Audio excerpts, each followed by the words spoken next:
마이크론도 사실 문제감이 없었습니다. 25% 정도 목표 속도가 높아진 거죠. 실제로 좀 개발 상황에 진척이 있다.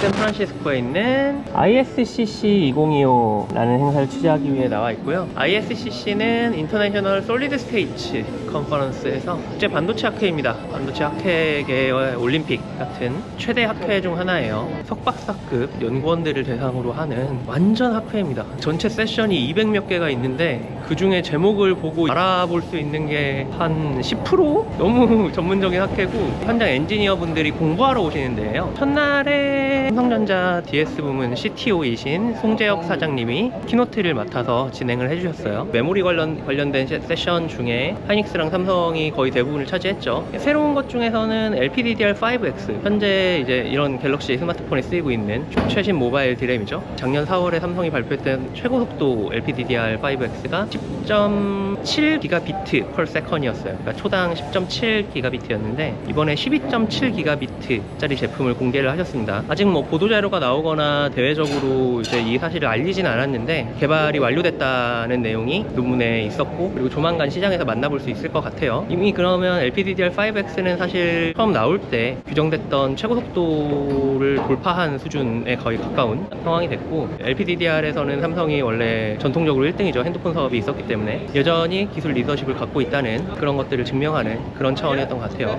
그리고 GDDR7, 최근에 뭐 젠슨 황이 CES에서 좀 말실수를 하시면서 삼성 하이닉스가 GDDR을 하는지도 젠슨 황이 모른다, 이런 충격적인 사건들이 있었는데 저도 그렇게 대답을 하실 줄 모르고 좋은 얘기 해주실 줄 알고 질문을 했던 거라 번외로 그랬습니다. 어쨌거나 GDDR 삼성이 그동안 잘 해왔고, 이번 RTX 5090 제품에도 삼성께 쓰이는 걸로 알려져 있고 공식 입장이 나왔던 사안이고, 작년 10월에 삼성이 GDDR7 24기가비트에 42.5기가bps 속도를 지닌 GDDR7을 공개했다고 발표를 했었는데, 그 제품에 대한 좀 자세하게 설명을 해주는 논문이 또 어제 소개가 됐어요. 발표 중에 HBM4E에 대한 언급이 있었습니다. 아직 코드 나오지 않았지만 뭐 규격 제정은 끝난 상태고 좀 있으면 나올 거예요. 올해 말이나 내년 초면 뭐 시장에서 볼 수도 있을 것 같습니다. 4E는 그 다음 세대인데 보통 한 2년에 한 번씩 세대가 올라가니까 27년 또는 28년쯤에 출시가 될 제품이죠. 근데 삼성이 작년에 제가 연말에 발표들을 들러갔을 때는 4E에 대한 그 대역폭 목표치로 초당 2TB를 제시했었거든요. 근데 이번 발표에서는 2.5TB를 목표로 하겠다고 말씀을 하셨어요. 25% 정도 목표 속도가 높아진 거죠. 아무 근거 없이 높게 잡진 않으니까 실제로 좀 개발 상황에 진척이 있다, 긍정적인 이제 성과들이 있다라고 보여지면 될 것 같아요. 그리고 하나 더, 그러니까 LPDDR5X의 차세대 버전인 6에 대해서도 조금 언급을 해주셨어요. 현재 제작 규격이 이제 프로토타입 정도는 나와 있다고 말씀을 하셨고, 조만간 이제 규격이 나오고 제품도 실제로 나올 수 있을 것 같은데, 데이터 입출력 핀을 현재 8개에서 12개로 늘린다고 해요. 그 방법을 통해서 대역폭을 높인다는 그런 발상인데, 그렇게 높아지면 단순 계산으로는 속도가 50% 이상은 빨라지겠죠. 매번 세대가 높아질 때마다 전력 소모량이 줄긴 하지만 이번에는 더 줄이는 데 포인트를 더 중점을 두는 것 같아요. 울트라 로우 볼티지, 엄청 낮은 전압을 사용하는 것이 목표다 라는 설명을 해주셨어요. 사실 D램이 소모하는 전력이 생각보다 많아요. 칩 안에서 CPU, GPU 안에서 데이터가 오가는 것, 캐시 메모리, SRAM이랑 오가는 것이랑 얘네들이 D램으로 데이터를 꺼내서 오가는 것이, 이 안에서 오가는 거랑 이 밖에서 오가는 게 진짜 뭐 비교도 안 되게 전력 소모량이 큽니다. 그렇기 때문에 D램의 작동 속도랑 전력이 내려가는 것이 전체적인 기기의 전력 소모량을 줄이는 데 매우 큰 도움이 되고, 특히나 지금 온디바이스 AI가 보편화되면서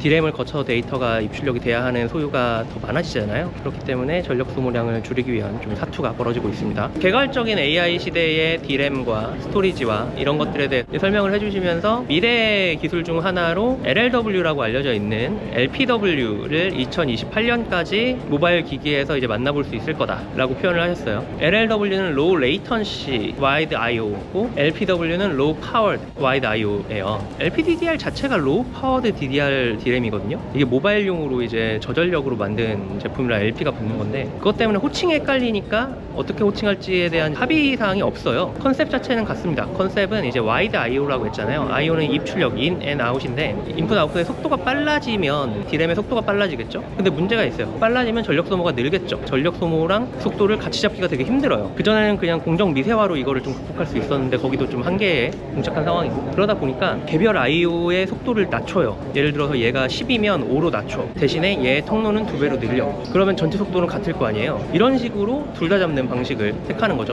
문제는 이제 통로를 더 많이 늘리면 그 공정이 좀 복잡해지고 만들기가 힘들어지잖아요. 저 높은 기술력이 필요하고, 그것 때문에 미래에 이제 특히 온디바이스 AI나 전력 소모와 AI 반응성을 동시에 잡아야 할 니즈가 되게 큰 이제 웨어러블 기기 아니면 엣지 AI 작동 자체가 되게 중요한 홈 어플리케이션들, 이런 기기들에 널리 쓰일 만한 그런 종류의 드림이 되겠습니다. 삼성은 사실 LLW, LPW를 계속 언급은 해야 하는데 구체적인 출시 시기를 언급한 적은 없었어요. 근데 28년까지 모바일 기기에 이제 넣겠다, 모바일 기기에서 만나볼 수 있을 것이다 라고 말씀을 하시는 걸 볼 때, 제품 개발 주기를 생각을 했을 때 핸드폰들이 보통 3년, 4년 전부터 개발을 시작하거든요. 그러니까 아이폰이나 또는 갤럭시나 이런 제품들, 28년에 나올 제품들에 이미 탑재 논의가 좀 되고 있다, 이런 추정이 가능한 그런 발언이었던 것 같습니다. 원래 이 행사가 인텔이 좀 주도를 하던 행사예요. 근데 인텔이 워낙 아시다시피 CEO도 지금 없는 상태로 실적도 안 좋고 뭐 분할 매각이 된다느니 안 좋은 상황이기 때문에 올해는 좀 삼성이 키노트도 맡아주시고 여러 가지 많은 세션들을 진행을 해주셨는데, 반면 우리나라 회사 중에서는 삼성 외에는 하이닉스나 뭐 다른 회사들은 퓨리오사 AI 정도 외에는 딱히 등장이 없었어요. 사실 TSMC도 별로 존재감이 없었습니다.